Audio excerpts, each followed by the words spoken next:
बिस्मिल्लाहिर्रहमानिर्रहीम। नाहमदुहु व नसल्ली अला रसूलिल करीम। जैसे कि आपको मालूम है कि आजकल अगले इलेक्शन के हवाले से इलेक्टोरल रिफॉर्म्स हुकूमत ने अनाउंस किए हुए हैं। पहले इन्होंने एक बिल नेशनल असेंबली में पेश किया और उसको कमेटी में भिजवा दिया।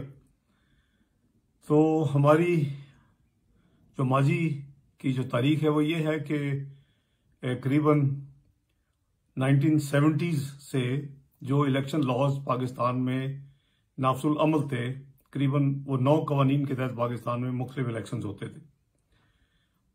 2016 में मुस्लिम लीग नून की हुकूमत ने एक नेशनल असेंबली और सेनेट की पार्लियामेंट्री कमेटी बनवाई और उस पार्लियामेंट्री कमेटी में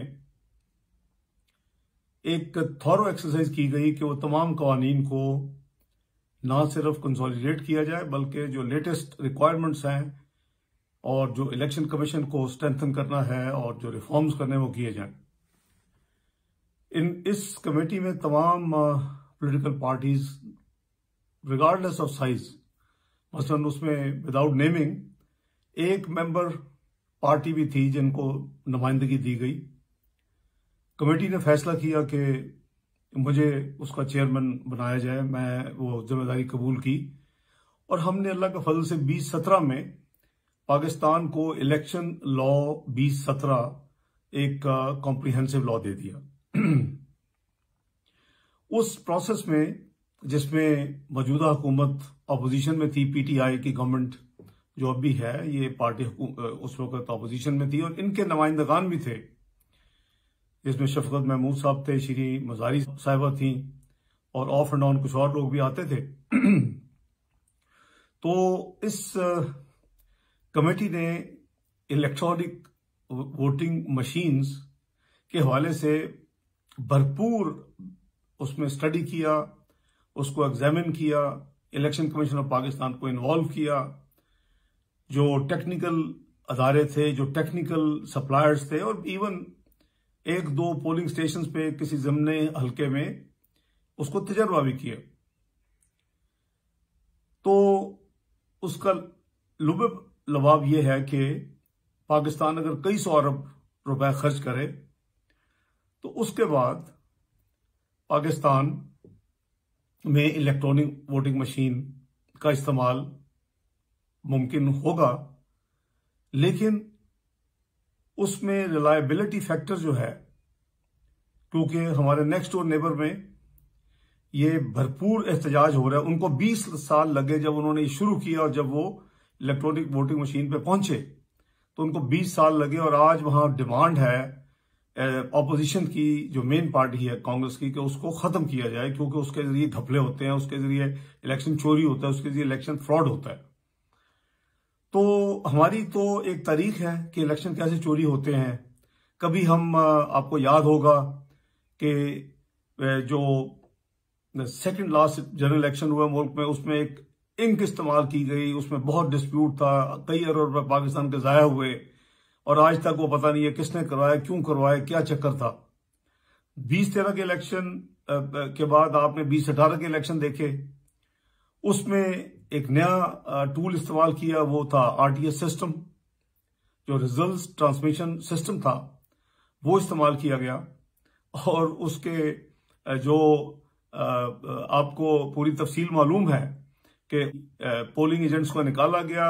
जब देखा कि पीटीआई हार रही है, मुस्लिम लीग नून और ऑपोजिशन जीत रही है, तो फिर पोलिंग स्टेशंस में से पोलिंग एजेंट्स को बाहर निकाला गया, आरटीएस को बंद कर दिया गया और उसके बाद इलेक्शन कमीशन ने 2 दिन के बाद एक अनाउंसमेंट की कि ये जो आरटीएस सिस्टम इतना लंबा बंद हुआ, घंटों बंद रहा और फिर 2 दिन जो है इलेक्शन रिजल्ट्स डिले हुए सिलेक्टिव हलकों के, तो उन्होंने कहा जी हम एक इंक्वायरी कर रहे हैं और इंक्वायरी ऑर्डर की।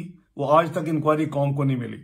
3 साल करीबन होने को हैं, लेकिन वो आज तक इंक्वायरी की रिपोर्ट कौम सामने नहीं आई कि कैसे आरटीएस सिस्टम बंद हुआ, क्यों हुआ, किन लोगों पे जिम्मेदारी लगाई गई, उनके खिलाफ क्या एक्शन हुआ, जो मुल्क में जो इलेक्शन रिग करने की वजह बनी, तो आज तक कौम और आवाम को नहीं पता चल सका। मैं अब तमाम बहन भाइयों को यह बताना चाहता हूं कि अगला इलेक्शन चोरी करने की ये प्लानिंग अब इलेक्ट्रॉनिक वोटिंग मशीन्स के जरिए की जा रही है। क्योंकि एक तो इतना टाइम नहीं है कि ये हो सके, दूसरा हुकूमत ने कोशिश की है कि बिल लाए कमेटी में, नेशनल असेंबली में। हमने, हमारी पार्टी ने और अपोजिशन ने वहां शोर मचाया कि ये कॉम्प्रीहेंसिव रिफॉर्म्स, यानी ऑलमोस्ट 40 साल से ज्यादा के तमाम कवानीन को मर्ज किया गया और ये 2017 में हुआ। तो अगर आपने कोई रिफॉर्म्स करने हैं तो कोई पार्लियामेंट्री कमेटी होनी चाहिए जिसपे ना सिर्फ नेशनल असेंबली हो बल्कि उसमें पार्लियामेंट्री कमेटी में दोनों हाउसेस के मेंबर्स होते हैं, स्टैंडिंग कमेटी में सिर्फ एक हाउस के मेंबर्स होते हैं।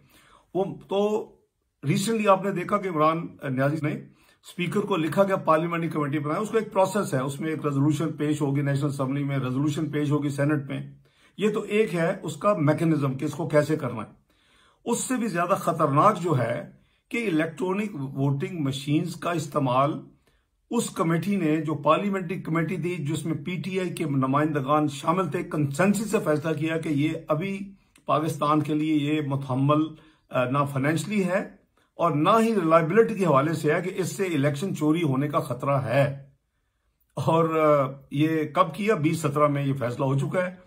अब पता नहीं वो कौन से लोग हैं जो इसके पीछे हैं, जो अपने अगले पाकिस्तान के इलेक्शंस को, खास खुसूसन जनरल इलेक्शन को चोरी करना चाहते हैं और इस दफा आरटीएस सिस्टम की बजाय इलेक्ट्रॉनिक वोटिंग मशीन का इस्तेमाल सोच रहे हैं।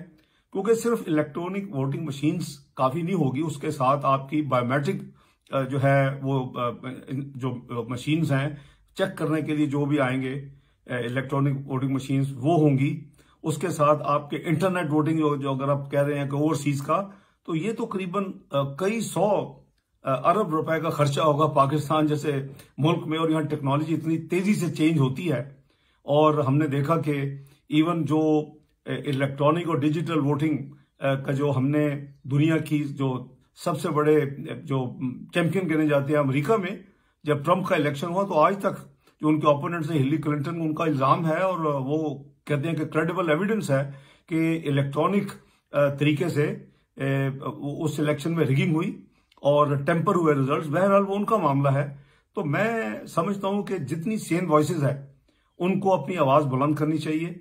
उनको मैं रिक्वेस्ट करता हूं कि वो अपने तौर के ऊपर एक कैंपेन करें कि इलेक्ट्रॉनिक वोटिंग मशीन्स पाकिस्तान का फ्री एंड फेयर इलेक्शन का हल नहीं है, बल्कि जो लोग इलेक्शन चोरी करते हैं, जो लोग पाकिस्तान में इलेक्शन रिग करते हैं, जो हर दफा कोई नया सिस्टम, कभी वो कोई नई इंक, कभी वो आरटीएस सिस्टम, तो वो उनके लिए तो ये शायद उनकी रिक्वायरमेंट हो, लेकिन at what cost? I mean you are talking hundreds of billions.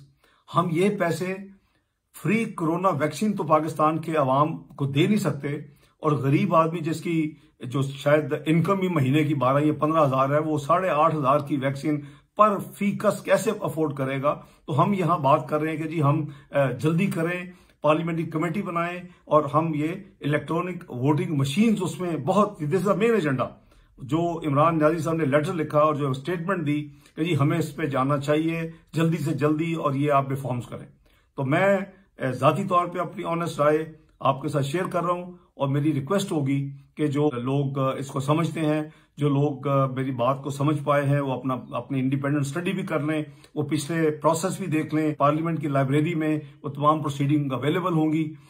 उस वक्त जो ये बिल पास हुआ था, तो मेहरबानी करके आप अपनी मेरी आवाज के साथ मिलाएं और हम इसको, इससे पहले कि पाकिस्तान के गरीब आवाम के कई सौ अरब लुट जाएं और फिर अगला इलेक्शन भी लुट जाए, हम इसको अभी से बंद बांधें और इसको ना होने दें। बहुत शुक्रिया। अस्सलाम वालेकुम।